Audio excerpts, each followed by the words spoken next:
had been reduced, I think they also wanted to see what the need was for JPAR Sim. I've already filed for that grant again.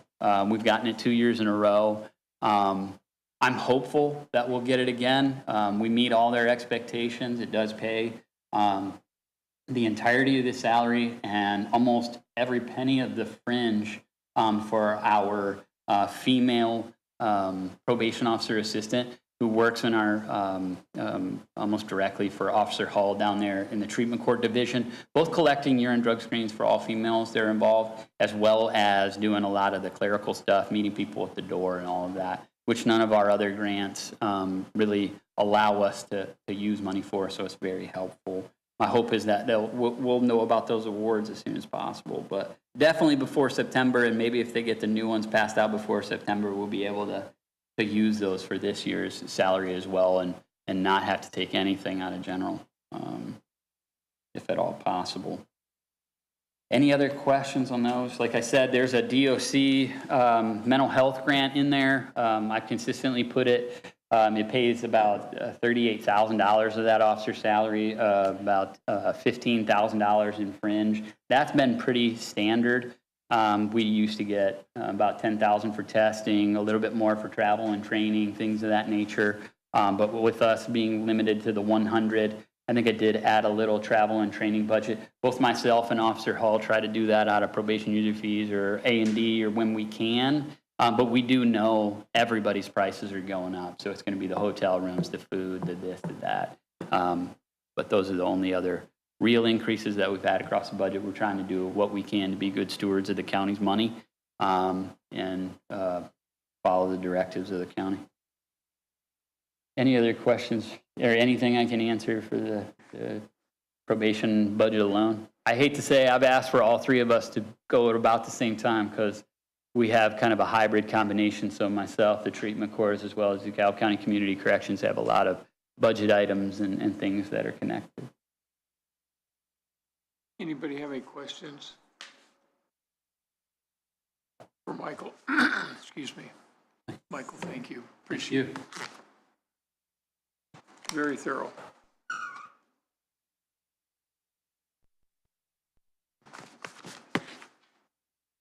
Michelle, anytime you're ready.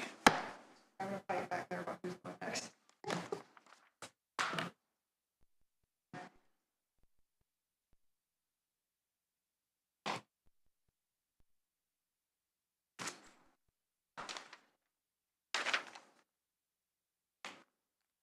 So I just wanted to provide a little summary. Obviously, I'm on, I don't know what version of a budget at this point, not knowing what was going to happen. And then, of course, we tried to make one, assuming that the DOC might do a 10% across the board cut, which is not quite what they did. So what they've done with the community corrections or 1006 or JRAC or whatever funding you want to call it, it's kind of become one pot, is they cut a number of programs across the board. So any county that had asked for that pot of funding, if they had asked for anything for jail treatment programs, prosecutor diversion programs, pretrial programs, and then there were 2 A&D programs that were getting funding previously, those were all completely cut. So that's the first step it looks like they took. And then, of course, we're surmising all this by just looking at the awards, but that looks like the first step they took. And then after that, they looked at programs, I think, based upon what they had asked for. But of course, when you ask for an explanation from anybody representing Department of Correction, you don't get one. So we have to kind of guess at what happened. There are programs that got a 0% cut. Those were mostly smaller programs, things that had only one level of supervision that they were handling. And then there were other programs who were cut up into the 30%. So I couldn't tell you why, and I won't pretend to come up with reasons. So what happened for us at Community Corrections was we got a 9% cut. So in the grants, 9%, yes. So in the grand scheme, definitely could have been worse, but obviously we wish we didn't get a 9% cut. So what I have on the summary in front of you is yet another budget adjustment, trying to take into account that 9% cut in our funding. If you look in this first section, You'll see it says funding award. Our funding award's now going to be just over $1 million. It's actually 8.8% cut if you want to be extremely specific. And so the budget that I've attached on the second page there is the reflection of what we're really asking for, which is to be able to still give our DCCC employees some raises. If you remember, just because of how the budget cycle works, we're always about a year behind on everybody else, figuring out what's going to be allowed, what's going to happen, those different things. And so I'm trying to be a little more proactive with that and just do that. The wages that I'm proposing are based on performance evaluations, how long somebody's worked for our department, and things like attendance. So we want to make sure we're reflecting merit, right? People who have earned it versus people who maybe have struggled in some areas. So those are not straight across the board. They're based on each individual person. And like Michael's already explained, those are only for the county employees. The probation officers didn't receive any cost of living increase, but I do have officers that are on the step up because of years of experience. So that's reflected in there as well. One of the things I do want to point out is that even before we knew we were going to have the cut from the grant funding, we were trying really hard to find additional cost savings. We always are. We're always looking for if we can do something in a different way, a better way. The maintenance department has really been helping us since Rick came on board. Rick and Larry are really great resources for us. They've been helping us get things fixed up. They've been helping us find ways to make things work more efficiently. And so what we've been able to do is actually reduce our utilities budget down. We're comfortable with 2026 for doing 70,000. If you remember, a couple years ago, we were back in here asking to get an additional because we were going over 100,000. So that's about a 30,000 decrease that we've been able to kind of put into effect just by making some changes. So that's been really helpful. Total, we also have been able to find some cost savings in food for our residents. So we're trying some different things. We've gotten, if you remember, we only have a partial kitchen, and so there's only certain things that we could do. But we have especially one staff member who's been working really diligently on finding alternatives. So she's been working with Gordon Food Service on different ideas, cheaper way to buy things, trying out soups. We bought her a roaster, so she's been making some different recipes in that. One in particular she showed me a couple weeks ago and made me taste it because she said, it looks terrible, but it tastes good. And I said, could we make it look better? Because it did not look great, but it was delicious. But she figured out this recipe that she can make that's going to be like 75 cents a serving, and it meets all of our nutritional needs for that meal for the residents. And so those are things she's been working on. With her working on that, we think we're going to be able to save about $15,000 for resident food and supplies. So altogether, that is, I have it listed there, $53,500 in savings we thought we were going to be able to find before we knew we were going to have a funding cut in the grant. So that's going to help us out a little bit this year, but obviously having that kind of a cut is potentially problematic for us. Overall, with what I've presented on the attached budget, it's going to be about a 2.6 increase in our budget, which is $62,000. Plan to do that is to increase our spending out of project income. So we're going to increase that by about $70,000. Obviously, medical insurance, you guys know more about that than I do, so we're going to move on. And then basically at the end, at the very bottom in the summary, the last bullet point, I tried to just put it on there. So for our increases, once it's divided out between project income and the county, what we're looking at is about $11,400 to raise the salaries, and then that'd be about $11,400 for perf as well. So some of the things I wanted to point out, obviously, same thing Mr. Elpham said, that we want to make sure that we're staying competitive. We want to make sure that we have good quality people working for us, doing the jobs that we need them to do. And obviously a big point for me was I wanted to make sure that we aren't sacrificing service, right? I know a lot of times when people think community corrections, what they think of is just, somebody serving a sentence and things like that. But what we're really doing is trying to affect change in people, right? So what we're really doing is trying to apply evidence-based practices, trying to get people to change their thinking and their reactions and try to help them desist committing crimes so that we don't see them again in the system. And those are things that I didn't want to have to make any changes on. So really protecting what makes us good at what we're doing, which is our evidence-based practices and how we're working with the participants that we get. Another thing we're instituting or have instituted already, but I think what we're really going to see is how this works out next tax season is we did become part of the TREX program. And so if anybody owes us past fees, we can send them into TREX. And if they have a state tax return, they'll get a letter telling them that their tax return could be taken and sent to us instead to pay on those past fees. In the short time that we've had it, what we have seen is that actually them getting the letter telling them that this is going to happen actually brings them in and they pay on the fees. So we haven't had a number walk in and start paying on old fees that, may not have happened otherwise. But I think next tax season, we're going to see how well that system actually works for us. And that'll help us collect some past user fees that we haven't already collected. Any questions so far? Anything in particular?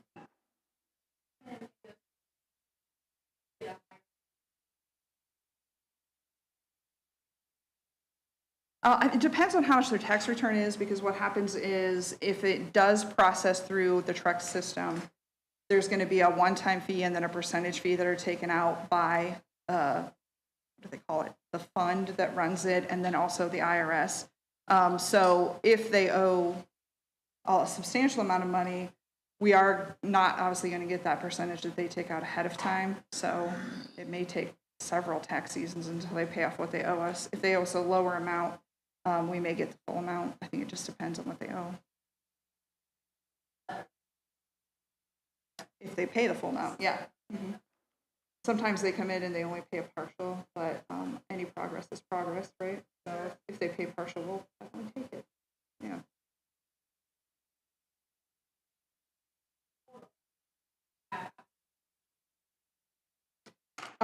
We actually have a pretty good return rate. I think last year when I ran it, we were at about 95%. So we're only missing about 5% of the fees that are owed to us. And it's because our structure is a little bit different than what you see in the rest of the criminal justice system. We are kind of an agreed upon service. So if you don't want to spend your time at the jail or in prison, then you understand you have these fees to pay. We also have a process while they're serving their sentence with us that if they get far behind on their fees, we start to apply sanctions or remove privileges, because we'll tell them, you don't have your fees paid, you're not allowed to do that. You're not going to go there. You're not going to have any special privileges that are given to others that are in 100% compliance, because fees are part of compliance. So that helps us. Not off the top of my head, no.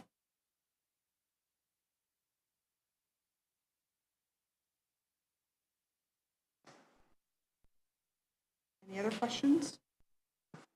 Anybody else have any questions for Michelle?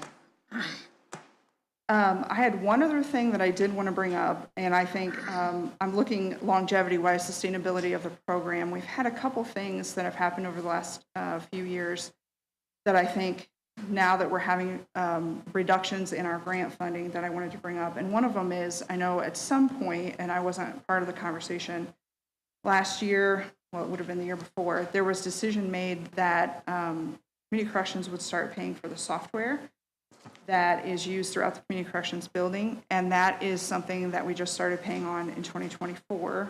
So we're about a year and a half into doing that. That is something that I think if we could take out of what's expected from us and maybe place it back to IT, where I believe it came from, and I'm not an expert on it, but I know it's paying for things like servers and the Wi-Fi system and probably things to keep us safe, firewalls and things like that. In our budget, if you look, there's a line item that says software, and at this point, that is up to $30,000. And so that's something that obviously when we're making our budget, we're trying to balance that somewhere between our project income fees and or the grant, whichever way we can make it work, depending on how the DOC gives us the money. Our budget's a little bit of a balancing act because although we're given a total amount for our grant, the DOC does break it down between what they consider our community supervision portion of what we do and our residential facility portion of what we do. And so then we have to kind of split the staff who works where. And then also when we go down to thinking about the services and things like that, we have to split them as well. And so it gets a little bit messy for us behind the scenes. We try to make it less complicated on the versions that we show to you. But that's just something that I'd like to maybe bring up and kind of put in everyone's consideration. I'm not sure why that decision was made, but it's definitely $30,000 that we could be using elsewhere to actually run the program, do the services, and the kinds of things that we believe we're supposed to be doing. But we do need software to do it. So there's that. Any questions? Gary? Okay, Thanks, Michelle. thanks.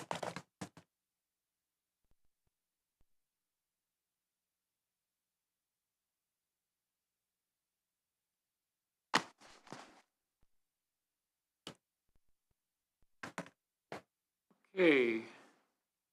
Dottie? Oh, Ryan, I'm sorry. Not Dottie? I will let Dottie go, absolutely. I just didn't know if you had any questions regarding the problem-solving court grants or the alcohol and drug program. It would be fund like 9153, 9154, and 9157. Those fund all three of the problem-solving courts. Do you have any? Yes. Do what's that? They did, yes. So the numbers that you see on those funds are actually what the amount requested. I was shooting for the moon, seeing what sticks. They went down to what they had awarded us in the past and then cut us just a little bit. And here, I don't know what has been cut yet because they have not provided me a budget.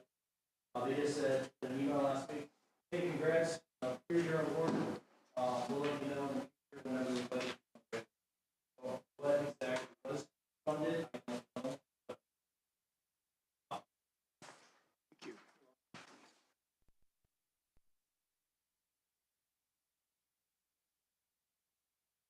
And so as you see, so I shot for the moon and it requested almost $400,000 for the addictions treatment court. That's the one that's ran through Judge Squiller. In 2026, they ended up awarding us $211,000, and that was a 3.7% decrease from what they awarded for 2025. And then for FRC, the Family Restoration Court, I requested $252,000, and they awarded $120,000. Compared to 2025, that was a 2.2% loss in reduction. And the same thing for the vet court, that was a 4.3% reduction. And then once I know the budgets, then I'll be able to share those with Susan, exactly what is, and Jody, and what is being funded and so forth. That's what we've done in the past of when they've done that. Fortunately, they actually gave us the award amounts before budget hearings this year. In the past, it's usually October, November when we are notified of what the amounts are. So this year they are at least a step ahead.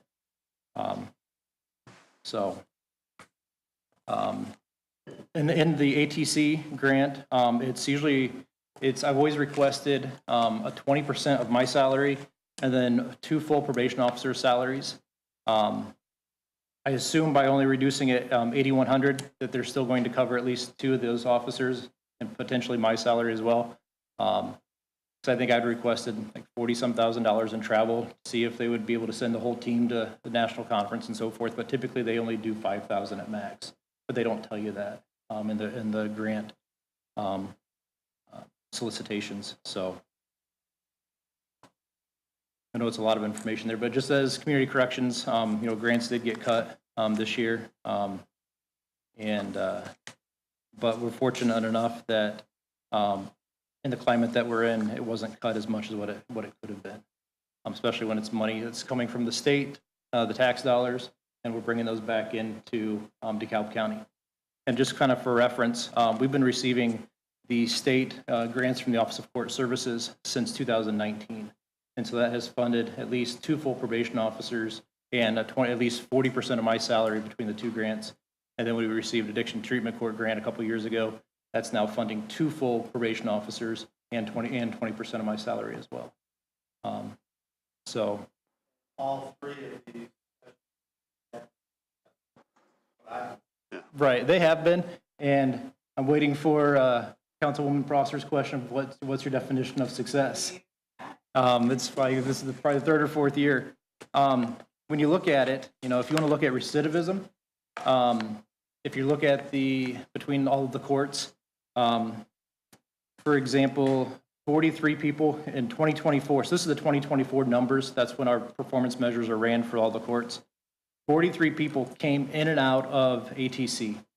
Of those 43, 12 graduated, and 7 individuals have either withdrawn or were terminated in 2024. So it doesn't mean we have, I think right now we have 23 participants, and we have a graduation coming up later this month. We're having 10 people graduate on July 24th, or July 23rd. The Family Restoration Court, in 2024, we had 14 people go through, and we had 3 graduates and 1 withdrew. And I think we've had 2 or 3 graduates already in 2025. And for Veterans Court, we had 11 veterans go through the program last year in 2024, and then 3 graduated and 1 was terminated. I think currently right now we're at 4 participants in that program. We just had a graduation last Thursday.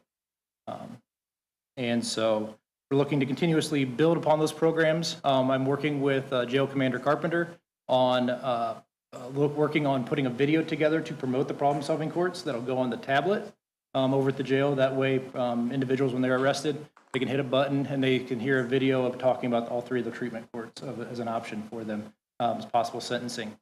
We also had a recent individuals from Steuben County. We went up there, did a presentation about problem-solving courts up there to the prosecutor's office, and then the prosecutor came and visited with us as well. I was on the phone conversation with Noble County earlier this morning about working on an individual that has cases in multiple counties as well. So we're continuously always working, trying to not just build the program, but make sure that our programs are available to those individuals that are in the criminal justice system. For one, to help reduce the population at the jail, and then also reduce the population at community corrections, but to also help build and support our community, make sure that those individuals become those law-abiding tax-paying citizens, and so forth. So, the evidence that I've just heard a lot of really positive, transformational stories from individuals that have been through the system, and so I know that's subjective. You don't have measurements that much on them, but just total transformed lives, which makes us unique as a county, because I know not all counties, a lot of counties around us don't have them. So this is a great asset for us to have for our citizens and to help direct people in the right direction and change their lives. My question is, what will these cuts, how's that going to impact? Is it going to be able to have less people that you're going to be able to serve, or less people are going to be able to go through the programs, or? That exactly, I don't know, because I don't know what items they cut. And so if it's drug screens, if it's drug screening costs, that means that those individuals will have to pay for their drug screens out of pocket instead of being grant funded. Okay. If it's travel and training, that just means that we will send 1 less person to a conference or to a training. And I tell you what, those national trainings are some of the best ones that I've ever been to. I was fortunate enough to go to attend one in Oklahoma City back in March, and it was specifically nothing but program coordinators for problem-solving courts. And there was 110 of us in the room, and I would say to this day that was the best training that I've been through. And it was through our national organization, the All Rise organization. And then in May, we were in. They send us all over the place. I think this year was in May, and next year's in Nashville for their national conferences. But it is the best trainings, and so we're trying to build that. But how it is going to impact, I don't know at this point until I get that budget.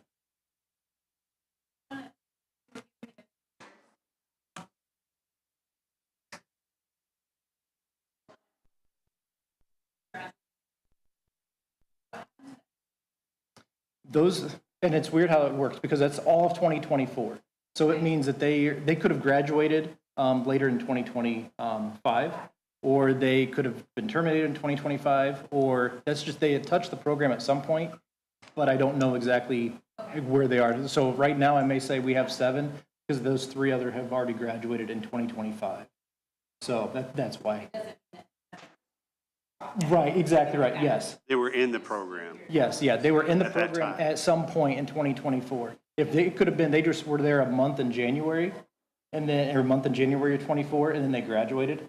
And so or they could have carried over into 25 and so forth, yeah.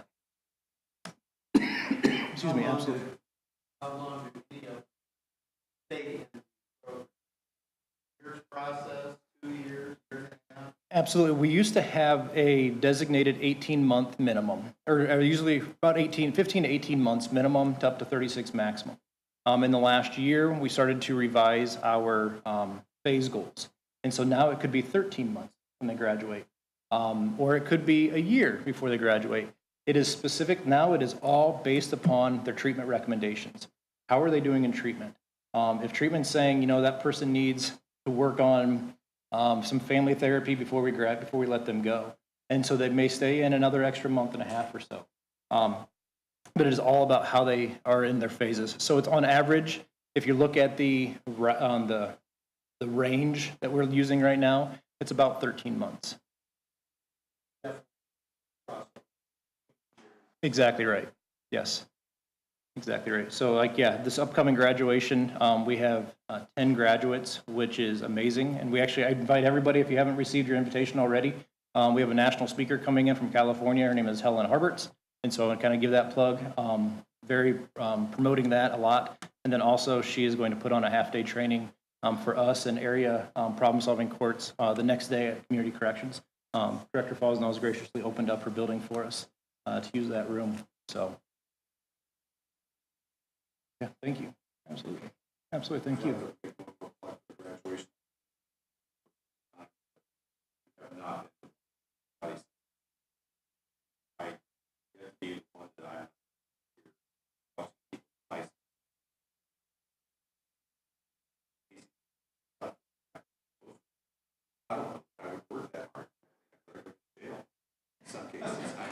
And I've heard that before. I've never been to jail. You can try that once. That's fair to say. That's a strong statement, I guess. But I'm just saying, some of the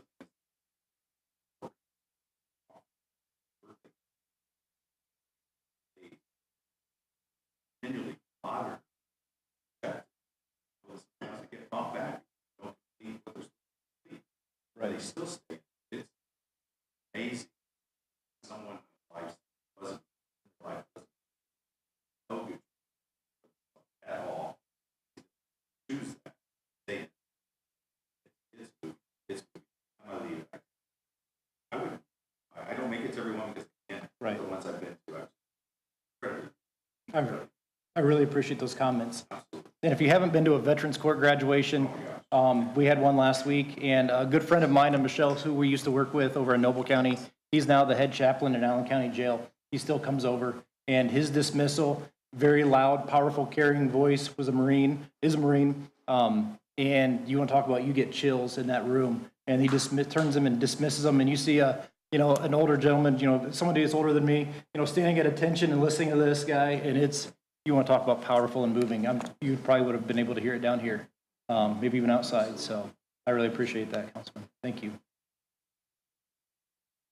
I have a question, not much, but do we have, and I don't, maybe this is a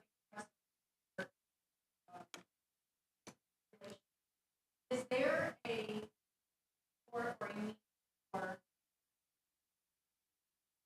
that we are a part of, meaning family restoration participants, are those adults Yes, working back to have relationships with children? correct. Going a step farther, we have a resource for help. And I'll say this. I witnessed something yesterday that really felt this last night with a juvenile, and I thought about it really all night. What needs to have, whether it's adult programming, is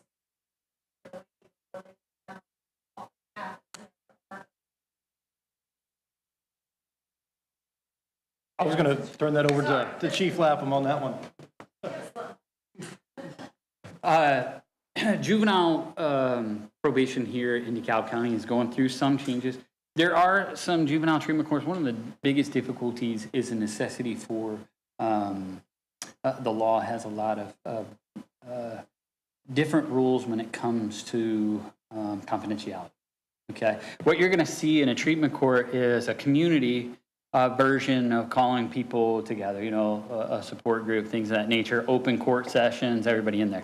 Can't really do that with a juvenile because, juveniles make mistakes because they're children. And keeping those records as confidential as humanly possible allows them the ability to become somebody different tomorrow. And when you do that, people start to build belief systems on who those kids are. We are doing a ton, especially behind the scenes. Myself and Director Foslen have been working on some after-hour stuff, some other things. I promised law enforcement in this area training going forward on our totality of a program. We've had some hiccups in that, trying to find some new programming, new stuff, things that we don't talk about here regularly, but are always on top of what we do. Both my department as well as community corrections involved in 2 programs are with the schools. We have CASE, we have Change. We do a ton with that, which are both the programs that deal with kids who make minor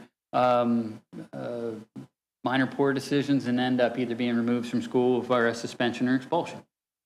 People who are suspended come and meet with somebody like me in the morning to discuss that issue and talk about this 3-day vacation that they just got. Anybody who gets expelled spends a lot of time in Change. So that we're not talking about, well, the positive to your indiscretion is you don't have to go to school anymore. No, you go to a different school, much more directed and specific school. But yeah, we work on that. And the honest part is throughout the state of Indiana, juvenile justice is a challenge. It really is. One of the greatest parts of FRC in its design is that anything you do there affects an entire family. I mean, all across the board, when you talk about change, which is the top level issue for all 3 of us together, we're talking about that's the new definition of probation. We're agents of change, right? One of the things that neither one of them will tell you is everybody that's placed in these programs, high risk, high need. No one expects them to be successful. Each change that you get is a miracle. We get to be a part of that. You know, as Mr. Collins said, when you go in there, you feel moved. That's the reason you feel moved, because you can see the differentiation in someone's life in 18 months. But yeah, that is the goal. There's a lot to be done with juvenile justice throughout the state. We try to stay on cutting edge. We have a lot internally that we want to do, but it's difficult. You know, kids are difficult. Yeah, there are some designs for it. We've taken a look at some of those, but they're a difficult animal to take care of. There were 2 other points of clarification that I wanted to forgot to inform you. The community corrections grant has to be resubmitted by September 1st, so we're requesting that we get some decision on their budget before that. I know that your timeline may be slightly different, but if we could do that, we want to remind you of that. We have to take all of what we have and send it back down. And the last piece, I wanted to let you know, all 3 divisions of us are doing tracks. And this is a test year for us. I mean, we all got in. There were some statutory differences with our judges and maybe the program and talking about what was a judgment, what wasn't a judgment, which puts us really close to the tax deadline. And we also thought, you know, that's a I don't want to call it a burden, but it's a difficult thing for other people to understand that their tax money just disappeared, their state, and we want to get it right. I don't want to do that to anybody and go through a process of return. So this is the testing year, but next year I think we'll have it watertight, be able to go back out there and run it across the board and make sure all those unpaid fees that are out there, we have opportunities to get them collected. It is only state, it's not federal. That's the other thing. So in your question of there may be some partial payments long term. But, the other thing is the judiciary understands that. They've changed some of the bond scheduling. They've changed how some of that works. And she's correct. You know, the letter that says, hey, you got to pay this stuff, or they're going to start a lot more payments come in for that reason as well than they do actually forcing us to go out and take them. Any other questions for Michael? Thank you, everybody. Great presentation. Thank you.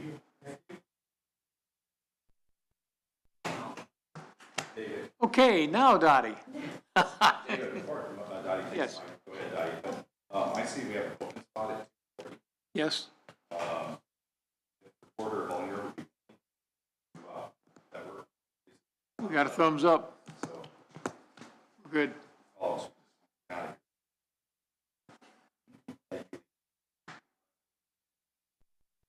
Well, in that case, I will talk quickly. First of all, before my budget stuff, you all received an email from me regarding that election day information to which Dana referred earlier about her office having to be closed. So I provided you the same information that I provided the commissioners last week after Dana presented at the department heads meeting.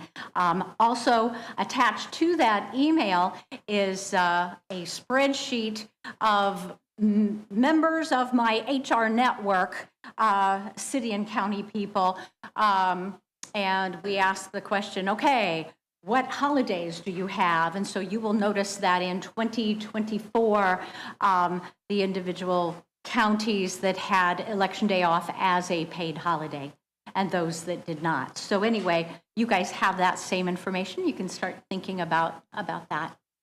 So, and of course, if you have any questions on it, you know, feel free to get with me. Regarding my budget, wanted to let you know that we reduced our budget by 6%, more than you guys had asked. Of our 17 different accounts, we are not funding 4 of them for 2026 due to the fact that those accounts were given to me when we created HR back in 2016.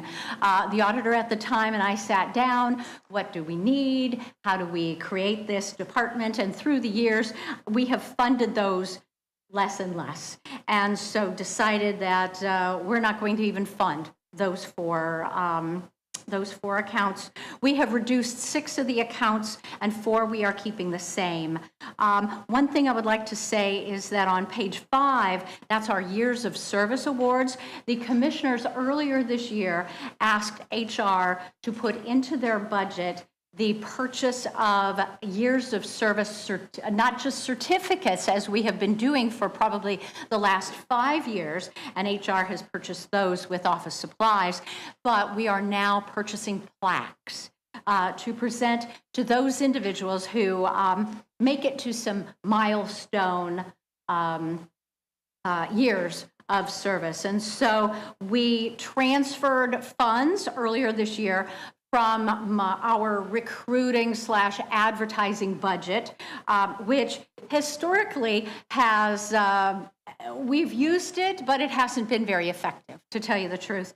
So we moved over into this new account, and we have decided that for next year, after we've reviewed what we need to purchase, you know, who we think we will anticipate hitting those milestones next year. If they are still with us, we were able to reduce that line item by $50. So we had transferred $450 into that account for this year. Next year, we would only like to fund it for $400. Another line item that I would like to point out is page 9, and it is our background checks that we do. We instituted post-offer criminal background checks several years ago. The insurance company was very happy that we were doing them. We do it for the majority of our employees. Law enforcement, I would say, community corrections, probation, the sheriff's office, Central Communications. Those departments do their own criminal background checks, so we do not have to pay for those. But we decided we are going to keep that line item the same, even though the insurance company has asked the county to do criminal background checks on every employee every 5 years. So Morgan and I came up with a system. As people come to their 5-year anniversary, their 10-year anniversary, 15 on up, we will be doing a criminal background check on them. Those background checks cost about $20. But we think that even though we will be adding for next year, if everyone is still with us at their milestone anniversaries. About 45 of our current employees. That does not count how many post-offer. How many people will we be hiring next year? We're not exactly sure, but we decided we ought to keep it the same based upon how many current employees that we will have to do background checks on, and then those post-offer background checks. Another line item that I'd like to point out is page 10, and that's the fund where we utilize Wagner, Irwin, and Shealy, our consultants for our job classification subcommittee, all of our any wage surveys, things like that. My comment was, we're reducing it by $10,000. We're going to keep $15,000 in it because I honestly cannot believe that you guys are going to request a survey by our consultants in a year where we're, pulling in our purse strings. And, but I want to keep enough so that if we have a bunch of job classification changes or, job description reviews, that we have enough money to be able to do that. We currently have $25,000 in that. So anyway, those are my high points. What do you guys have for me? Do you have anything for Dottie?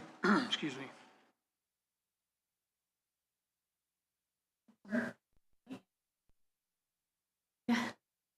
Yeah, we're trying to do our part, so, yeah. Thank you, Dottie. Okay, well, you know where we live, so if you have any questions, let us know. Will do. Thank you. Thanks. Okay, running ahead of schedule here. Susan? Break time. Take a break. Yeah, we can take a break now.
tell you is you and I have the same. It all drives my sugar up. Do we have We're Jenny on. coming in early? Do we have Jenny coming in early? No, I think Who's got milk duds? Lita's going. I'll trade you Twizzlers for Lita. milk duds. Yeah, but do we have Jenny then coming in before I- 3? I have some right here. Well, hell, he got a whole bunch. I shared them, I shared them with Bill. We good to go? Orange We good to go? slices. Yeah, we're on. Okay, we're back in session. Lita, if you'd like to come on up. Nope, Nope, we're going a little out of order here. they just go in early, so we can get out early.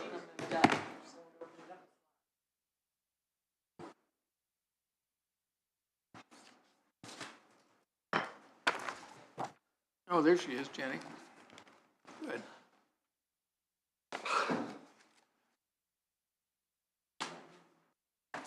Oh, thank you.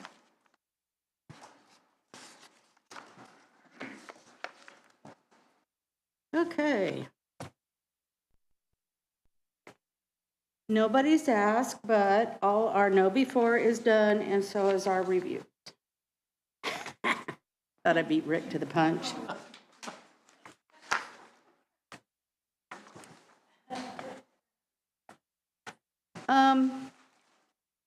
Not a whole lot is going to change. I did knock down Fund 11499 because Pat has retired. Molly now is in the full second deputy slot, and so training, that crossover training is done as of the 25th of June. So we are now 2 full-time, 2 part-time that float. So we always have a steady office staff there. We've got a lot of projects going on, so the girls are busy. Our second set of books just came back this morning. So no more will be going out till the end of the year. Everything else, my office runs different than a lot of them. I have perpetuation, I have enhancement, I have redaction. Those are not something that the county has any part in. Those are at my discretion what gets spent. We pay for all our computers. We pay for everything basically except our postage, our wages and benefits. And I do have a small fund of $2,500 that's where it was set for like floor mats under the chairs or something that those 3 funds cannot pay for. But otherwise, everything in my office is pretty much paid by my office. Nothing really much has changed. I am asking, I've had to hire 2 this year. Luckily, I was very fortunate to find 2 good ones. But the wages make the difference. It just does. And my staff is very, very sufficient. My office, you can't tell whether I'm there or not. That's how good they are. So, yes, Bill. So I think it's important that we have good wages to keep these good people because there is so many opportunities they could go someplace else.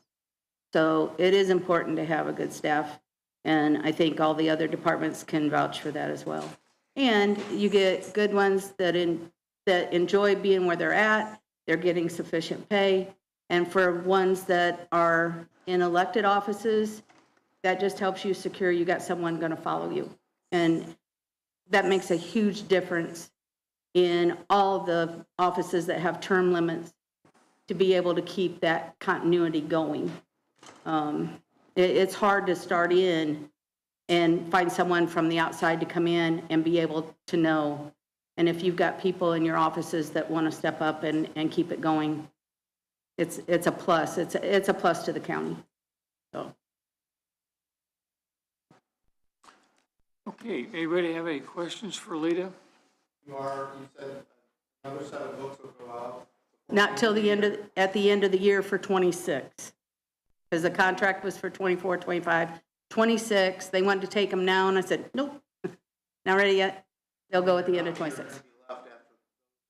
A lot. I got 170 books. How many go out at a time? The first set went out, there was about 35. The last set was 28, the next set will be 28 books. I hope to have all the deed books and all the miscellaneous done before I leave office. Those are the most important, so I'm hoping to have those done. And then we'll hope it keeps on going, but right now talk about your space study. I get 2 books back for everyone, so I am really struggling on figuring out where I'm going to put these books. So we're doing a lot of juggling down there. So they will be preserved. Yes. They're waterproofed and fireproof, so yeah, they're preserved. And that's the main objective on getting these done. Sounds good. Anybody else, any questions for Lita? Fully staffed now. Yes.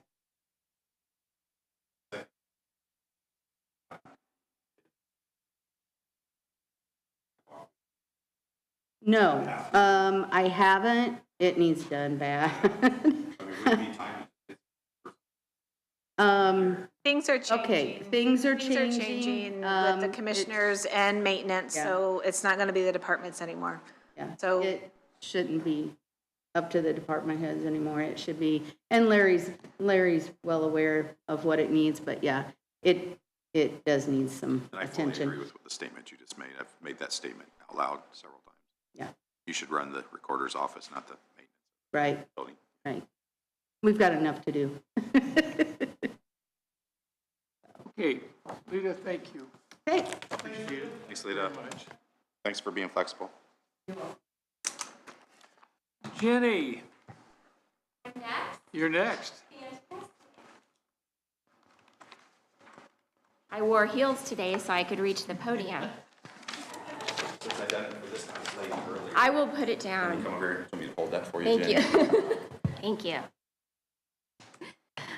First of all, I want to thank you all for all that you've done for our department thus far. I appreciate it very much. I'm coming to you to ask for one major thing, which was a $4,000 increase in the deputy coroner pay. It's not changing the way in which they're paid. They'll continue to be paid at $250 per on-scene case, $50 per phone consult. Both of those obviously include a very detailed report, and then $25 for a 6-hour on-call shift. The reason for the increase in this is because we are up 23 cases this year already. So last year, every year we have an uptick in cases. Last year we had an uptick of 8. We are again ahead 23 cases already this year. And I can speak to why we are in a moment, but I also want to discuss why I'm asking for this money up front. So last year I nearly ran out of money, but I was able to do some transferring from a couple of different accounts. And at the end of the year, I didn't have to use that money that I transferred. This coming year, the money that I've had extra in the body pouch, also known as a body bag account, I've not had to touch that in all the years that I've been in the office because we've had a very good inventory of those bags. Mike set us up well because of the COVID pandemic. He prepared well. And in addition to that, I've been part of a grant program. So I've not had to purchase one body pouch. I've gotten those through grants. I've not had to purchase any gloves. That's all come through grants. Safety vests, Tyvek suits, I've received those all through grants. Unfortunately, those grant opportunities have ended because of the tax changes. So I will not have grant opportunities for any of that. I'm probably going to have to dip into those accounts, my supply accounts, and my transfer accounts to actually pay for those things, or my supply accounts. So I may not have that money there to play with at the end of the year to transfer. And I really hate to have to come back to you and ask for more money to pay the deputies. That being said, if I ran out of money, I could guarantee I would, that none of my teammates, they would probably all work for free. Those are the kind of people that they are, but I don't want them to have to. We do a very hard job, so that is why I'm coming to you to ask for that additional money. And I do want to I'm not going to pass it around because of confidentiality purposes. I know that some of you probably don't understand what we do. but even our natural death cases require a great deal of time and effort. This is a report that's done on a natural case. It's 6 pages long. When we go to a home and they have medications in the home, we are responsible for destroying those, inventorying and destroying them. In one case, we had over 5,000 pills to count. So we put gloves on, cover a table, and we count them individually. We don't have a pill counter. So these cases can take even natural deaths 3 to 4 hours on scene, longer than that to do a report, and then of course the pill counting and whatnot.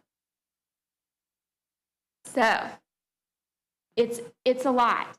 And if you want me to, I will explain to you why I think we are up so many cases, but I don't want to take up too much of your time if you're busy. Go ahead. Please do. Okay.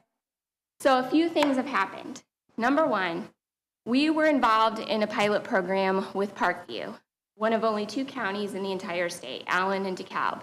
So we were allowed to view all of their EPIC records, which were medical records available to us 24/7. So if somebody called me at 3 o'clock in the morning, an officer or a paramedic called and they said, we are at a home, there's been a death here, we can't get a hold of a doctor, or we don't know who the doctor is, or we don't know who the next of kin is, I could pull up those EPIC records and say, this is their physician, this is their health history. Sometimes we didn't need to make the scene because of that. Sometimes I have some of the physicians' personal numbers, and once they've called me on their personal phone, I store it. So I call them at 3 o'clock in the morning and say, I have one of your decedents here, one of your patients here, will you sign the death certificate? So we were able to get by with not attending to a lot of those deaths. Unfortunately, at the end of the Biden administration, the Reproductive Health Act was passed, which involved an attestation form. So when you request medical records for someone, you not only have to fill out a medical records request form, you also have to fill out this attestation form with a signature that indicates you're not accessing this patient's medical records to infringe upon their reproductive health rights. And because of that bill that passed, or that act that passed, Parkview had to take away our EPIC access. And sometimes it's taking 3, 4, 5 days to obtain medical records for these people. So what's happening is when someone's on scene, the officers, the paramedics, and believe it or not, Parkview medics do not have access to Parkview EPIC records, so they can't access them, even though they're Parkview employees.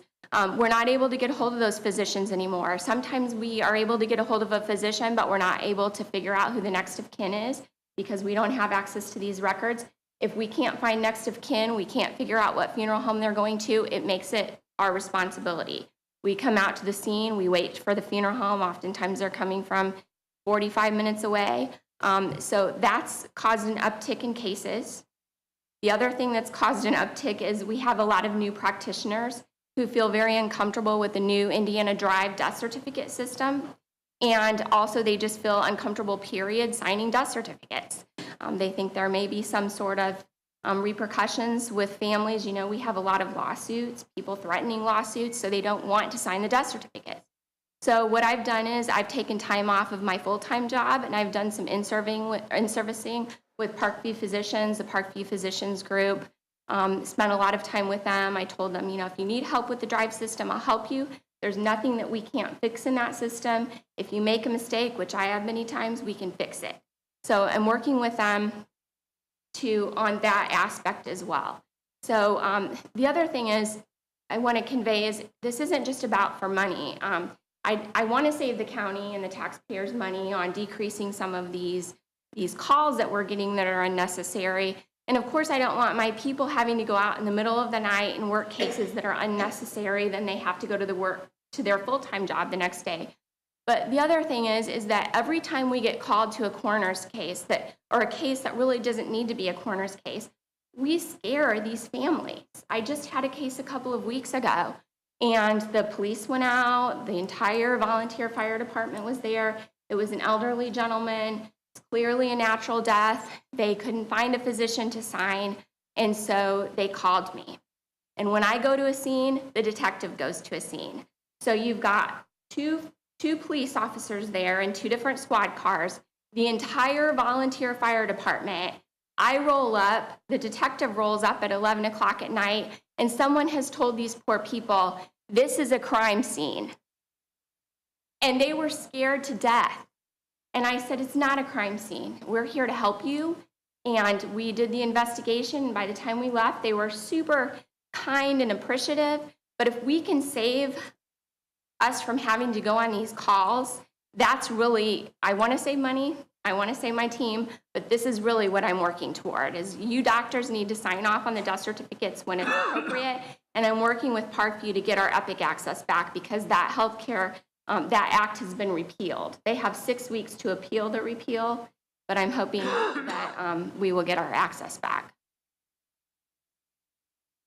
So Jenny, out of those 23 cases, were those all legitimate calls to you that? No, most of them are natural deaths. Some of them are phone consultations. Oh, the other thing I wanted to add about this is with regard to the uptick, we do have a particular extended care facility in the area that takes a lot of very high acuity patients. They take trach patients, they take young patients, people who have had a lot of traumatic, that have gone through some trauma possibly.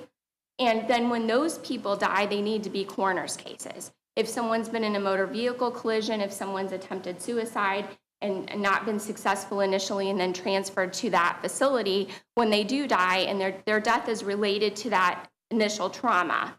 And so they should be coroner's cases. Unfortunately, there were a couple of cases at that particular facility that fell through the cracks and got signed off as natural deaths that came back later. That was by their primary care physician at the facility. Came back later to me.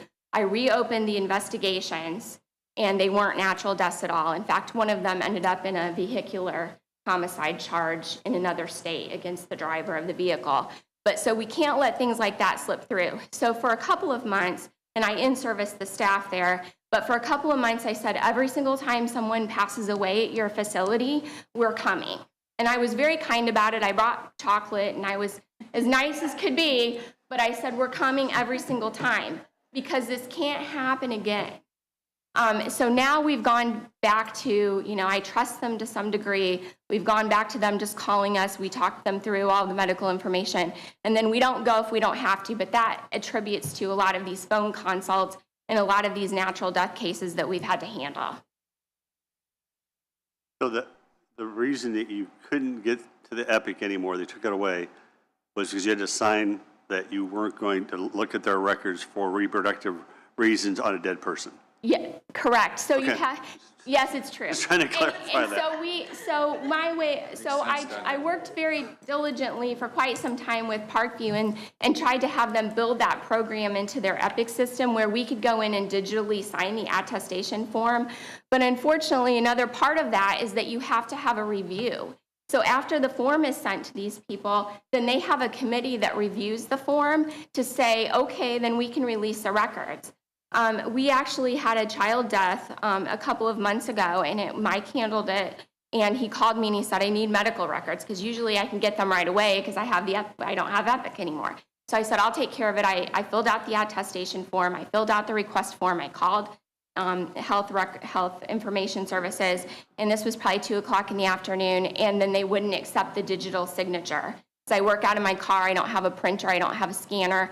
So I left work with my supervisor's blessing. I came up to the office, printed the form, signed the form, sent it back over to him. It was probably 3-something. We didn't receive medical records at all because they worked Monday through Friday till 4 o'clock. So the following week, I literally had to go into the hospital and collect the medical records, and it's all because of that act that was passed. Crazy. I think you probably all. I've been involved with the corner before, and and my have so done such a wonderful job with this art and the passion they have for the people that they're dealing with is so impressive. And I can talk about that from a personal. They do such a wonderful job. Back when we had a couple of foreigners who didn't quite take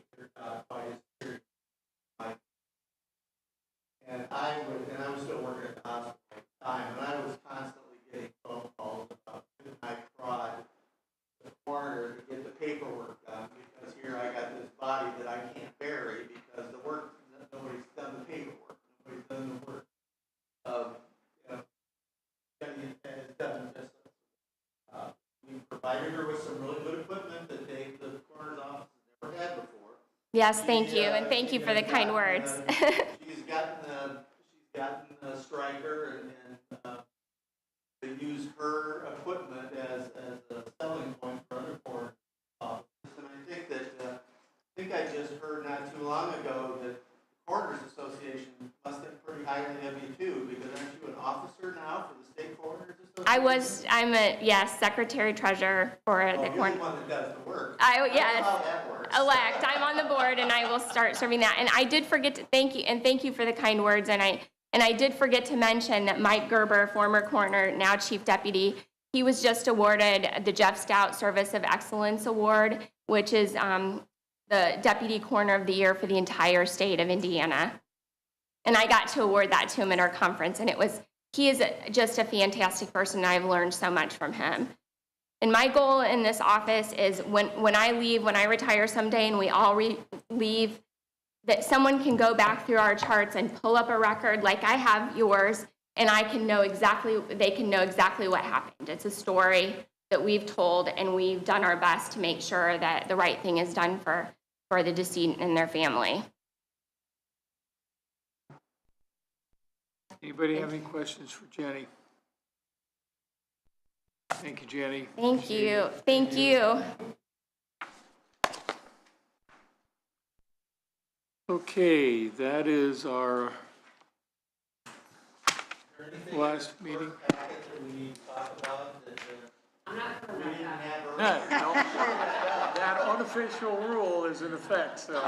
Yeah, I've been told. Oh, that's good. Okay, anybody from the council have anything else to discuss or bring up today before we adjourn? I think we recess. Recess, I'm sorry. Recess Yes, until we tomorrow recess morning. until tomorrow. Yes, you can leave your stuff, but you need to push it up to the top because I have a redevelopment commission meeting yet tonight. We can leave it in the drawer though, right? Yeah. Thank you. I just want to say these are great. Thank you. Jody's been handing them out, so. It's all Jody. Kudos. Thank you. This is a lot of great information. Yeah, rock stars, girls. I appreciate it. Well, it's just helpful to have as much information as possible, and I appreciate that. Thank you. Okay, hearing nothing, we are in recess until tomorrow at 8:30.